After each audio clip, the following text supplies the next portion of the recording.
welcome to your Access Point to Washington. I'm Aisha Tanzim. Foreign direct investment fell by a whopping 67% during the first quarter of the new fiscal year in Pakistan. Why are dollars and euros running away from Pakistan, and how do we stop them in their tracks? We'll find out from a panel of experts that include in our Washington studios Dr. Zubair Iqbal of the Middle East Institute, who's the former IMF Assistant Director of the Middle East and Central Asia. We also have from Karachi via Skype Mr. Asif Saad, the CEO of a Korean conglomerate, LOT. They have invested big time in Pakistan and they're still looking for more. Gentlemen, welcome to the show. Thank you very much. We start with you. Well, welcome, Asad, and we start with you, Mr. Iqbal. Why such a big drop, 67%? It shouldn't be a surprise at all. Let me get through the axioms that determine foreign direct investment in any country. Foreign direct investment is a function of several things. One of the most important ones is the rate of growth. Higher the growth rate, the more the foreign direct investment inflow. Similarly, if better the external position, more you would have a foreign direct investment coming into the country. Third, depends upon the domestic policy stance. If the domestic policy stance is friendly, yes, capital inflows will move in. And the fourth, which is very interesting for developing countries in particular, if foreign assistance, official foreign assistance is increasing, then foreign direct investment also increases. Now, as far as Pakistan is concerned, it does not meet any of the characteristics or inputs that are required to promote foreign direct investment. Growth is not picking up. In fact, at this moment, growth is at 3%, which is somewhat 4 percentage points below the potential rate of growth. Its external position is incredibly bad, which means that no investor would be willing to come in. Okay, so you're describing all the problems that we already know. Yes. Security is bad, growth is bad, we've had, floods, we haven't recovered, etc., etc., etc. And yet we have you here, Asad, Mr. Asad, who's I'm sorry, Mr. Saad, I don't know why I messed up. You belong to a company. It's Asif Saad. Yes, Asif Saad. And you're working with a company that's investing in Pakistan and wanting to invest more. What is it that you think happening in the economy that you guys want to be there and the others don't? I think it's not a case of the others don't. I think if you want to evaluate Pakistan's investment climate and regime at this point, you have to look at what has been the background of the country and what kind of situation it has faced in the past and where we are today.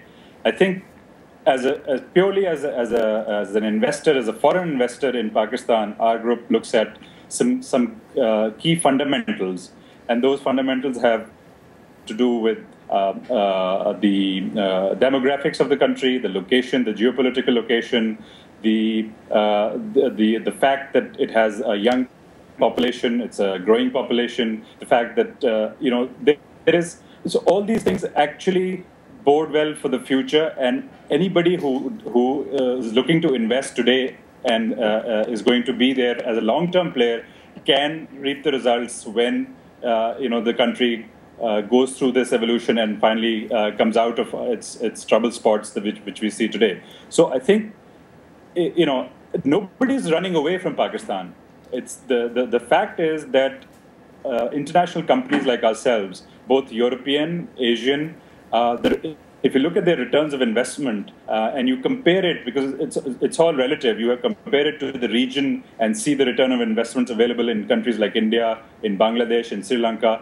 Pakistan is not far behind. In fact, I won't be surprised if Pakistan is actually is a little better than some of these countries. So that's an argument. If the returns... Yes, Asif Saad, Mr. Saad, that's an argument I often hear from successful businessmen in Pakistan like that. And I want to ask Dr. Iqbal, where is then this gap? On one side, you say nothing is working. And on the other side, we have successful businesses who want to invest more in Pakistan, not just Pakistani money, Korean money. They're, the reals, they're the euros, they're the dollars.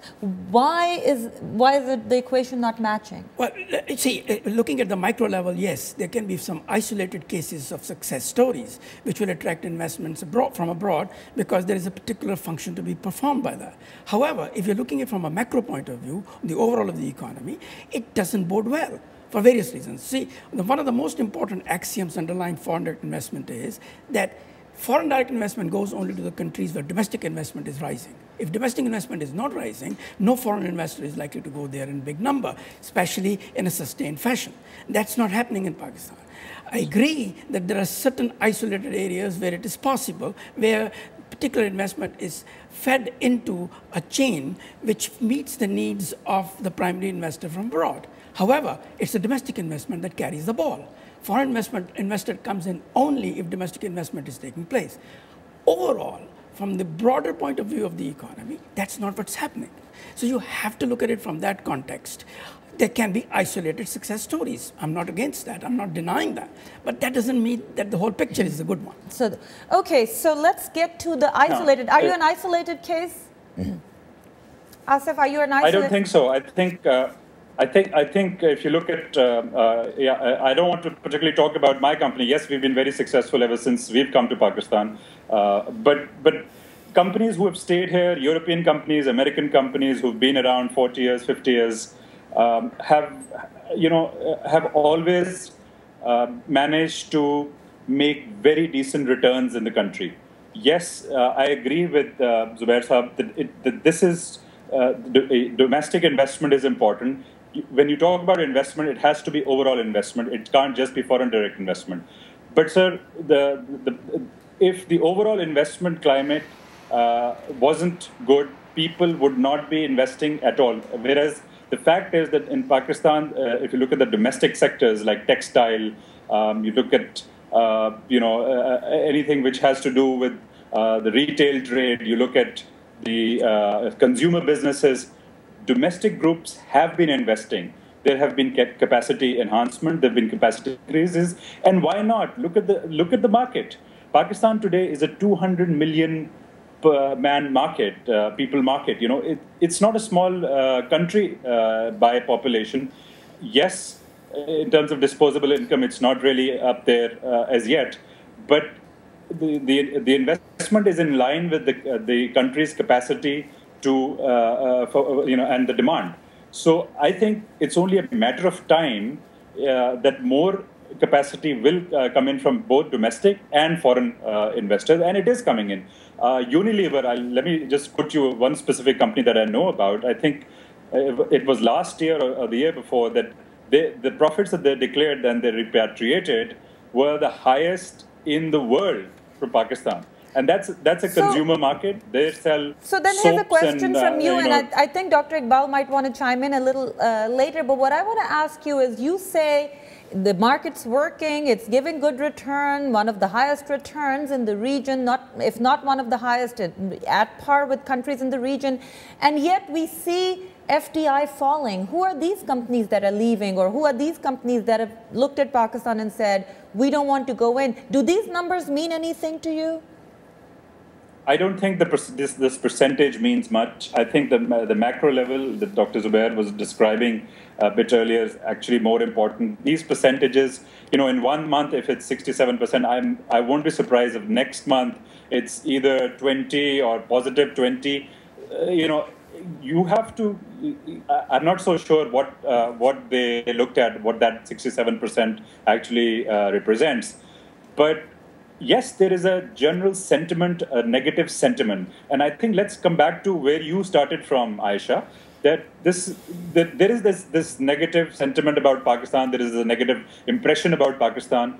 And why not? Look at the troubles that the country is in in all sorts of ways. So that doesn't surprise one. And when you look at it as from particularly sitting in New York or Washington or London as an investor, you'd be saying, I don't want to be doing business, forget it. I don't want to be in that country. Or in Japan, I was reading that Japanese are saying, well, we'd love to invest in Pakistan, but we are scared.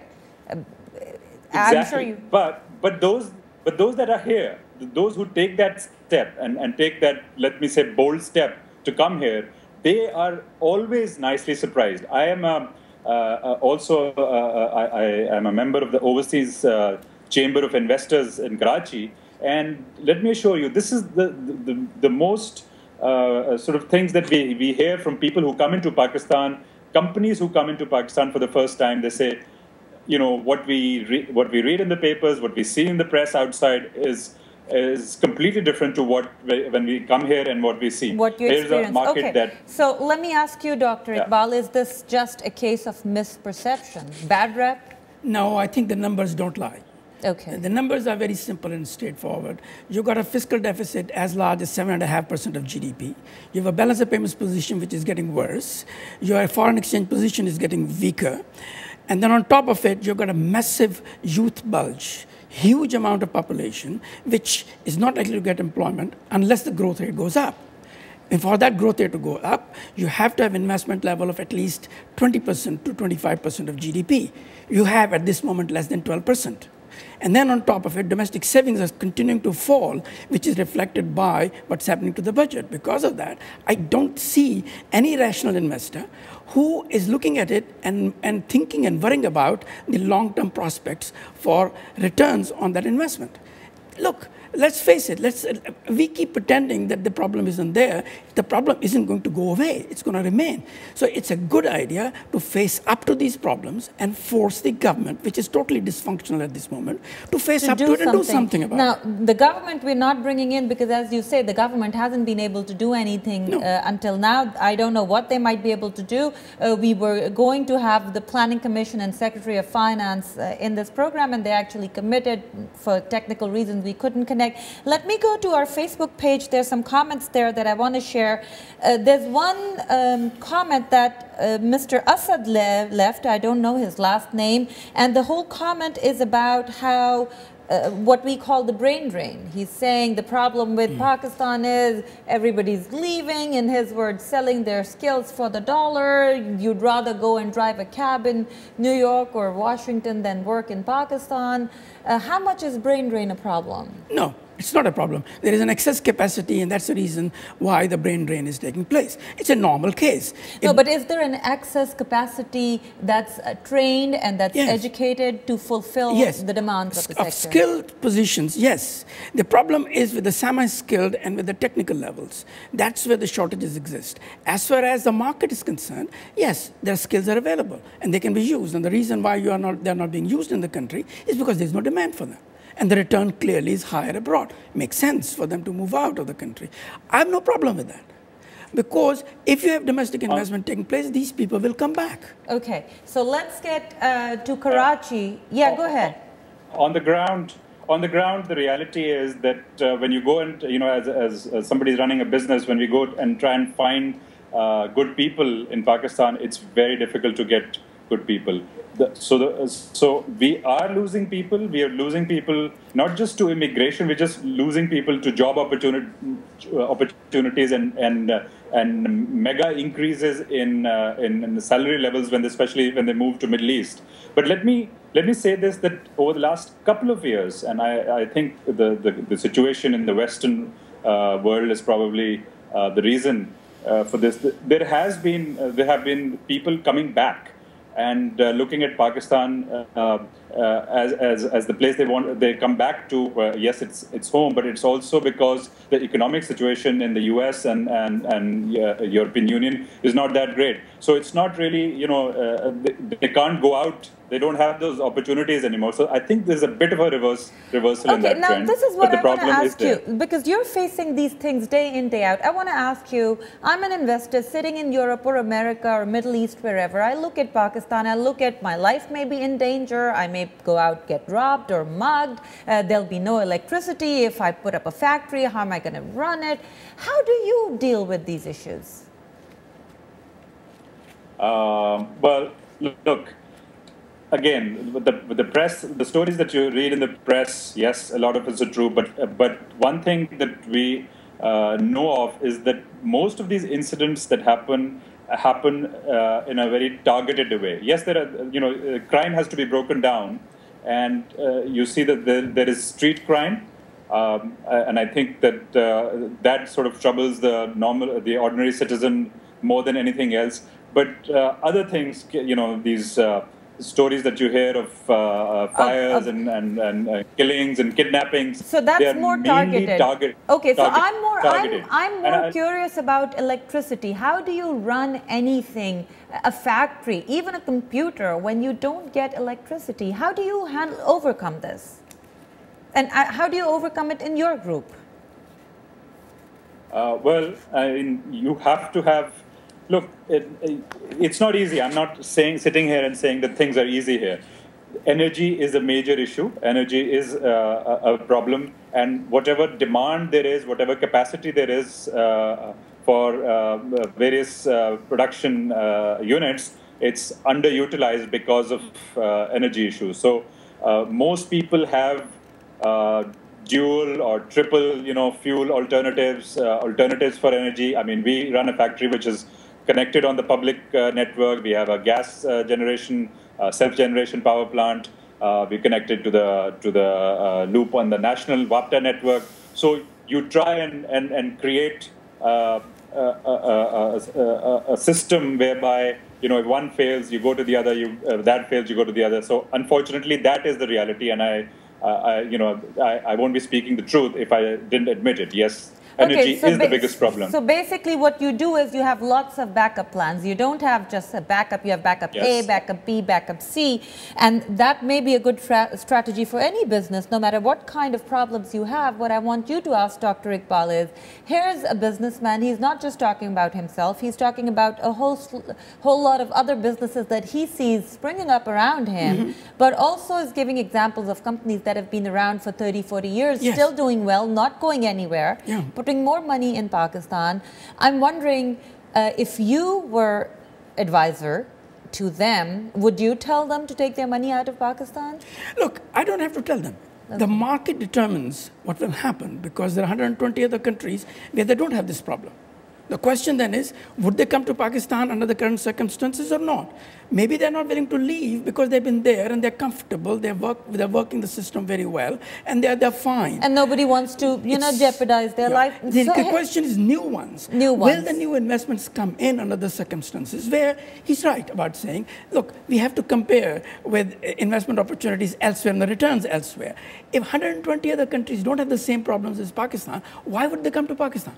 The point, therefore, is you must fix those constraints. You must fix those problems. Absolutely. That's what they need to be fixed. Okay, so here's these problems exist. This is not correct that there are no problems in other countries. I mean, investors who've gone to India, which is a much bigger market, much better organized, so they say, things work in India. But investors have pulled out of India, I think, at a faster rate than they've gone in, but they've pulled out also, going there and getting disappointed.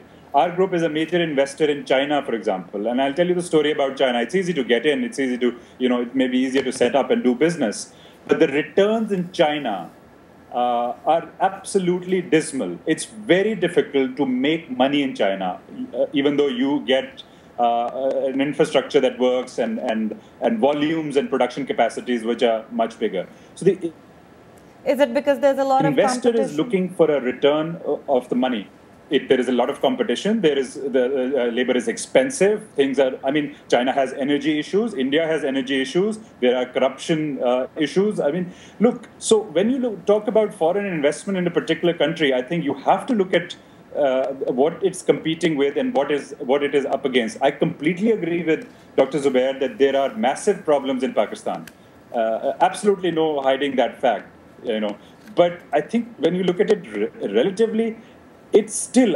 We were looking at putting up a plant recently in Saudi Arabia, and when our company looked at Saudi Arabia and they started talking to this group that we were considering joining up with, the stories from these people kept changing once, twice, thrice, and then we realized that the law of the land is really there's no law of the land. There's no law of the land. Actually, just a decree. Although to a foreigner, they might say the same for Pakistan, and you might just be more used to Pakistan because you grew up there. But Aisha, that's what it is. In Pakistan, if you buy property, let's look at if you buy property in Pakistan, it's very likely that property is going to, let's say, personal property, that's going to be inherited and then inherited, and it's going to go on because there are the private property is protected by law, and good or bad, but in this way it works.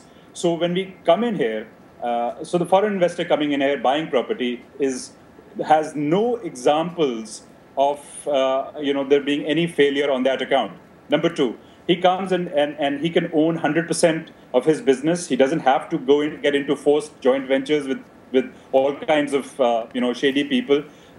They can repatriate money as and when they want. I mean, the amount of dividends that people have taken away from Pakistan, it goes miles in showing that the investment is good, and it can be brought out as and when they want. It can give return. Now here's my other question, and this is a question totally for the common people who don't invest on this scale. Mm-hmm. What happens when the foreign direct investment falls? What does it mean for a country? Well, I mean, it basically means that the overall investment has fallen. When the overall investment falls, growth slows down. When the growth slows down, income inequality increases and inflationary pressures start to build up. And that basically means that your external position is going to get worse and your domestic position is going to get worse. When that happens, you're back to a situation where macroeconomic imbalances develop and grow. And so give me an example of a similar country, not of Pakistan, a similar country that overcame this problem. How do you overcome? Oh, Brazil is a very major example. Turkey is a major example. In the case of Brazil, which was largely dependent upon foreign investment for its growth for a considerable period of time, certainly after 1998-99 crisis in Asia, there was a dramatic reduction. And Brazil contracted by 6.5% to 7% in 1 year. The economy. And what did they do? And they realized the situation, they woke up to it, and then a dramatic change in economic policy took place, whereby government spending was reduced, taxation system was modernized and worked out, restrictions on inflow of capital or outflow of capital were eliminated, and they adjusted their exchange rate. Okay. At the same time, they allowed the workers to be subject to market forces. The result was dramatic. Within 5 years, after 1998, Brazil reached a situation where now it is the 10th largest country in the world, economy in the world, and it's growing at the rate of about 7.5% a year. There's a major transformation, and you can have the same transformation taking place in Pakistan. There's no reason why it shouldn't. Is it? Are there any indications? Mr. Asif Saad? About? Sorry, I didn't catch that. Some of the things that he mentioned, that the government has to do, changes in policy as a businessman. When you approach the government with some of your suggestions or your problems, how are you received? Of course, the government has to change policies. Of course, there are massive issues in policy making, not just implementing any kind of reform. But a lot of these things that Dr. Zubair just mentioned, which happened in Turkey, have actually happened in Pakistan over the last 10, 15 years. There's been a huge reform of the banking and the financial sector. There's been a huge reform in the trade policies. Pakistan today is a much more open market for both import and export, trading very, very openly with all its trading partners. Yes, it has a regional problem. Even that is being sorted. You must have heard these days there's a big drive in both India and Pakistan to open trade. And as foreign investors in Pakistan, our group certainly looks forward to the day when we trade openly with India, because what that does is it gives to us a huge market, a billion-plus population in India, and we can sit here in Pakistan and supply, and vice versa. So it's actually, these things are happening. There is reform happening, but we have to be patient with Pakistan. We can't expect the kind of problems we've had in the past, the kind of political economy that we've had. Since you mentioned India, let me just throw in this question. As a businessman, how do you respond to those who say, but the market in Pakistan will be flooded with Indian goods, local industry will die, local companies won't be able to compete, therefore we shouldn't open it? I mean, this is a classic case of whenever you open markets, and when the European Union was becoming a single market, Germany and France had this same sort of thing, And I think it's a matter of time when people and markets adjust. There are things that Pakistan produces which we have much better quality than India. We have more of certain products, strengths in certain sectors, which I don't think it's going to go away. India has strength in certain sectors, and when they come into our markets, it will be for those products for which there is demand here. So basically, you just compete. Right. Go ahead. I'll just bring in. And the beneficiary is Pakistan because it's the bigger market. Bigger market. We get the bigger market. Okay, let me just bring in Dr. Iqbal. How much difference will it make if today the trade with India opens? Oh, it's significant. 100%. Very significant. And we will be the beneficiaries. I don't think that this fear that Indian products will flood Pakistan is a realistic fear. It is created fear. It's not a real one. And remember, you see, a smaller country always benefits from a larger market rather than a larger market. Absolutely. India is really not that interested in having a larger market. Remember that in 2003 and afterwards, India started to expand out of the region towards Asia and towards the Middle East because they felt that this is a small region as far as they're concerned. They will benefit, but not as much as Pakistan. Strategically speaking, of course, there'll be benefits for India as well and for the region itself. Point really that boils down to is, and this is something that I would very much like to talk about, is, look, the glass is half full. Right. I'm not saying it's half empty. It's half full, and it can be full. Take certain measures which are essential, where regionalization of growth is just one factor, where opening up trade with India and elsewhere will benefit. I think a more important consideration is not that. The more important consideration is look at ourselves. What is it we can do and are not doing? Why are we allowing political gridlock to keep us from taking the right measures, which are easy to take? Take the case of, for example, energy. If you resolve the energy problem today, your growth can double in 1 year, from 3% to 6%. If you take other measures, complementary measures with it, there will be a dramatic improvement in macroeconomics. If you reduce or eliminate energy problem today, your macroeconomic position improves. With that, growth improves, returns on investment improve, savings increase, investment goes up. It's a win-win situation. Problem. Yes. Yeah, and so we're coming towards the end of our program. We haven't even touched the surface, scratched the surface yet. But let's ask our guest in Karachi, do you think the government's anywhere close to resolving the energy issue? I think the energy issue is an issue which needs collective efforts from everybody, the private sector, the government. People have to let go of the past. Aisha, we've stayed in the past for too long. We want to hold on to what the structures, the economic structures used to be 10, 20, 30 years ago. And they were very successful for a certain class of people. Unfortunately, if the energy situation needs to be solved, I'm interrupting you because we're really... government has to cut subsidies. No, Asif, I'm interrupting you because we're really towards the end of the show. And I have a very quick question that if you guys can answer in 30 seconds. In any other market, it would seem like you have electricity for like 20 out of 24 hours. There'd be solar-powered companies all over. Why aren't they in Pakistan, Mr. Its initial cost is very high, okay, and the returns are uncertain. And that's the reason why it will have to take time before conditions settle down and sustainable growth takes place. Quickly, Asif, very quickly, why aren't we seeing solar or other growth in Pakistan? I think Dr. Zubair is right. It's very expensive, and Pakistan will probably take time to be able to afford these things. So we have to rely on gas, we have to rely on hydro, we have to rely on the cheapest forms of energy possible. Coal, and we have to get rid of our circular debt so that at least the capacity that Pakistan has, it can use.